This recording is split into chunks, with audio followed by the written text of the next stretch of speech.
that the 10 minutes rule has proven to help.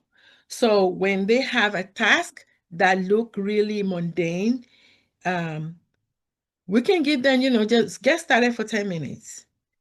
Let's set the timer to 10 minutes. And when you finish with 10 minutes, if you need to take a break, then you can take a break. You can get a snack break. You can get a stretch break. You can get a dancing break, whatever they like to do for 2 minutes. And you set timer for that 2 minutes for the break, and then they can go back. And if they have challenge, then they can tell you whatever the challenge is.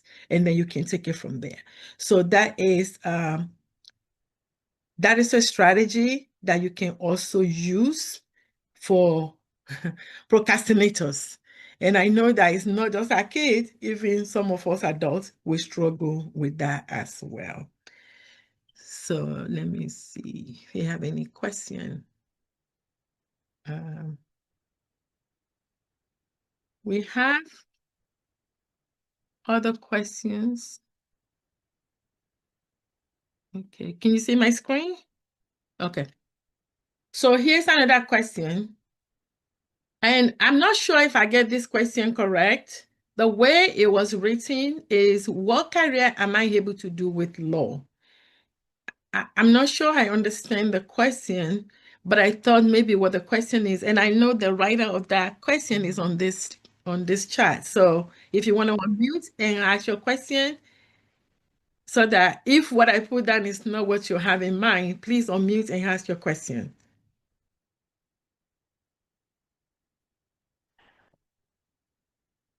If you don't want to, it's okay. So what career can I have as a woman with ADHD?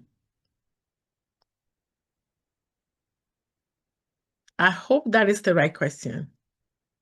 I don't want to just call you out, but if you don't want to say your question, it's fine, but then we're going to address it as the way I interpreted it. But if you have a different question in mind, please feel free to unmute and say your question so we can actually answer your question. Going 1, 2, 3. All right. So what career can you have as a woman with ADHD? I know she's a woman. I know the person who wrote the question. Anyone? Anybody have an idea? What careers? Oh. Can I say something? Yes, please. I don't really think there's any limitation to, I believe you can work in any profession. Yes. That's what I'm thinking. I believe you can work in any profession, just like you already know your situation. So you just have to give yourself a lot of time to understand what you need to do. But I think you can work in any profession. No employer is going to discriminate against someone who has ADHD. So you just know yourself, know what you can handle, and then apply for a job. Amen. You can teach, you can do anything. Thank you. Thank you. Thank you. And that's the answer. ADHD does not limit you. It doesn't limit anyone, not even autism. It doesn't limit you as a person. It doesn't put a limit on what you can do and what you cannot do. ADHD allows you to know yourself and know what works for you. And then you can use that to make a decision on what type of career you want to embark upon. There have been, when we look in the world, there have been a lot of successful people with ADHD, a lot of successful human beings with ADHD. They are in entrepreneur, they are in all careers of life. Last month, we actually had somebody on this call who told us he had ADHD, and today he's a medical doctor right here in the States. And he's been a medical doctor now for decades.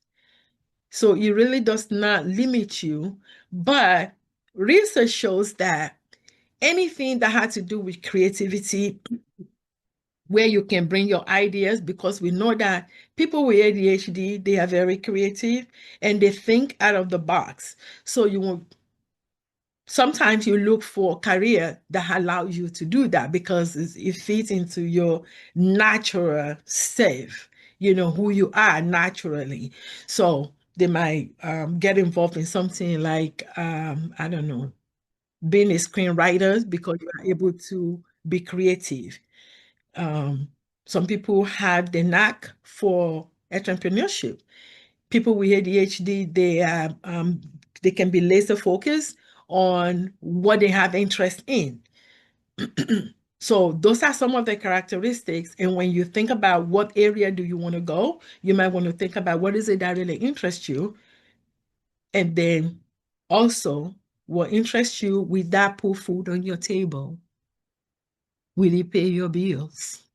Because sometimes we focus too much on, oh, this is what I mean. I just want to sing. I just like music. But have you figured out how music is going to help you pay your bills? Because that's also important.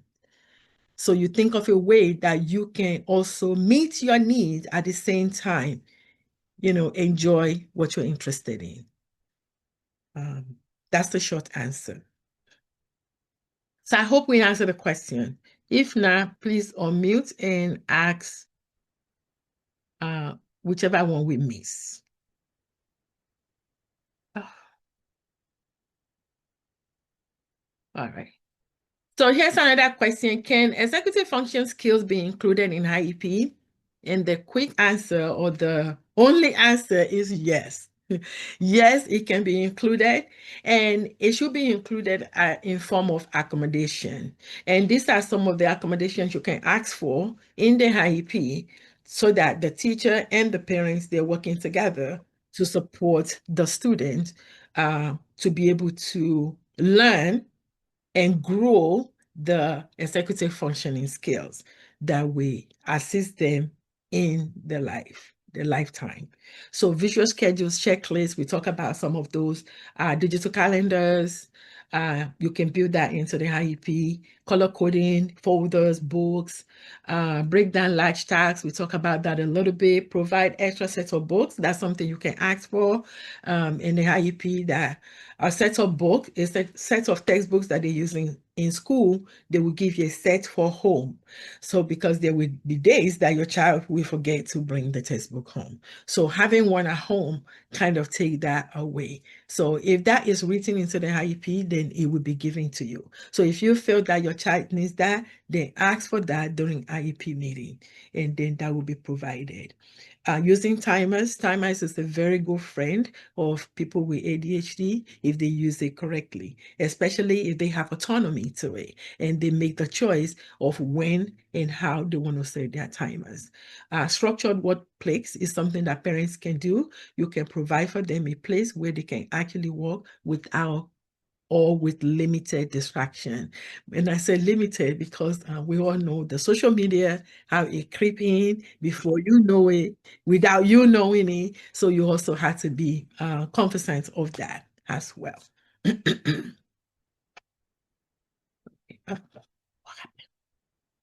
All right. The question is, what role does consistency at home play in shaping students' time management? Consistency at home, what role does that play in helping students shaping their time management? And I feel like we're running out of time. I didn't realize it was already 11:35. But just to answer that very quickly, we know that consistency builds predictability. And predictability is, I can talk about how important that is for individuals with autism and ADHD more. It is important for them to know the end. It is important for them to know what comes next. And so having consistency at home, he just helped them to stay focused on what they need to do instead of worry about, ooh, I'm not sure what's going to come next. Ooh, I'm not sure what is going to change. So building consistency at home is highly essential. We know that routines create mental frameworks for time. So this is very important, especially for our kiddos with ADHD who have time blindness. And when I say time blindness, that's just the time that is given to it, that they do not, they have, I hate to say they do not, but they have hard time processing um, the essence of time. They had difficulty understanding how long a task may take, which is one of the reasons why they procrastinate also. And they look at it like, oh, I can just get that done in 2 minutes, in 10 minutes, in 5 minutes, whereas the assignment is probably going to take them 2 hours. Or it's a project, I know what it is, and they're very smart. They might know what it is. They might know how to put it together, but they do not know it's going to take them 3 hours or 4 hours to do, because they think it's going to take them 10 minutes. So, and that's why it's important for us to build the routine and to help them to actually break big tasks into smaller chunks. Consistency builds trust, which also builds independence. So, in a family, when our schedule constantly change, and our kids, it just make our kids so unpredictable about what it is that they're going to do, and that can jeopardize their learning. So it's important for us to have consistency at home.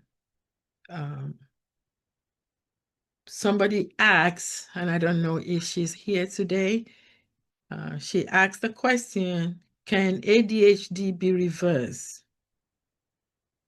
I don't know if you can see my question. It look like I'm covering it, but that's the question. Can ADHD be reversed? And the short answer is no. Why? Because ADHD is not an illness that can be cured. It is a neurodevelopmental difference in the brain functions, in the areas that have to do with attention, with self-regulation, and with executive functioning. So, and we know these are skills that we can learn. We can do a few things to help them navigate those areas, just like we're talking today about executive functioning. Few things that can be done at home and at school that can help our kids so that they can navigate the life successfully. So ADHD can be effectively managed, and we have seen people with ADHD that are very successful. I think I showed us on this platform before, successful people with ADHD. Actually, I think I did successful celebrities with ADHD, and they're living their life. Whoopi Goldberg is one of them, if I remember. So, and she's considered successful. We see her on TV every day, but she's somebody with ADHD, and so on and so forth. So even though it doesn't go away, but we can grow skills, we can grow strategies and confidence that we help them navigate and manage well. Some of the things that we help is, first of all, to address the medical concerns, whatever medical concerns that our kids exhibit or that manifest, we have to take care of that, because we do know that ADHD comes with some comorbidities, such as sleep apnea. Most people with ADHD also have sleep apnea. Most people with ADHD also have restless leg syndrome, and so on and so forth. So you want to take care of those. And research assumes that if you were able to take care of the sleep apnea, that means more oxygen is getting into the brain, is going to help performance. It's going to improve the brain function. And then, of course, it's going to improve the symptoms. So those are some of the strategies that we can take. It can reduce the symptoms of ADHD and autism. And we know research doesn't tell us right now that it will go away. Okay.